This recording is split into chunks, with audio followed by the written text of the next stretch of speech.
কলকাতার রাজাবাজারে থাকতেন একজন বাঙালি বিজ্ঞানী। সেখান থেকে গরুর হাড় সংগ্রহ খুবই সহজ ছিল।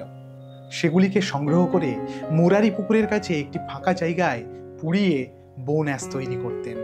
ক্লাসের মধ্যে ছাত্রদের সামনে সেই বোন অ্যাশ এক মুঠো গিলে ফেলে বলতেন, এগুলো আর গরুর হাড় নেই রে, এখন এগুলো ক্যালসিয়াম ফসফেট, মানুষকে পুষ্টি যোগাবে।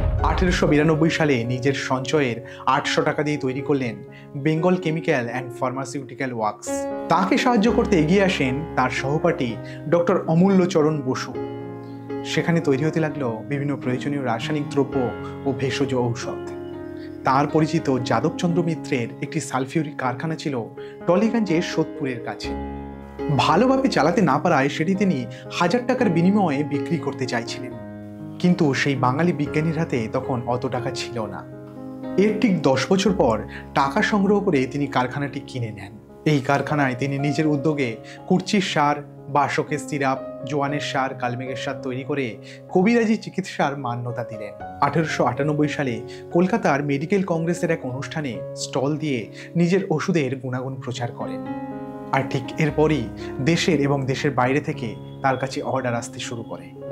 এই সময়ে ডক্টর অমূল্যচরণ বসুর ভগ্নিপতি সতীশচন্দ্র সিংহ কেমিস্ট হিসাবে বেঙ্গল কেমিক্যালে যোগ দিলেন। একদিন হাইড্রোরাসায়নিক অ্যাসিড নিয়ে কাজ করার সময় বিষক্রিয়ায় মৃত্যু হয় তার। দুই বন্ধু এই ঘটনায় খুবই ভেঙে পড়েন।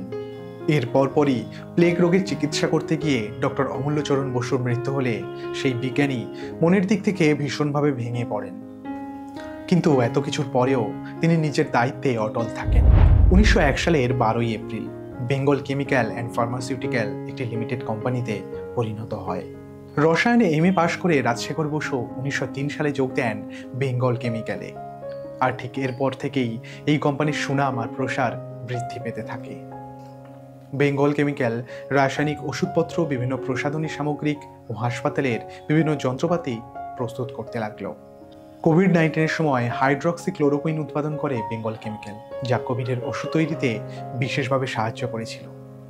দীর্ঘ 100 বছরেরও বেশি সময় ধরে মানুষের কল্যাণে কাজ করে চলা এই বিজ্ঞান মন্দিরের প্রতিষ্ঠাতা হলেন আচার্য প্রফুল্লচন্দ্র রায়।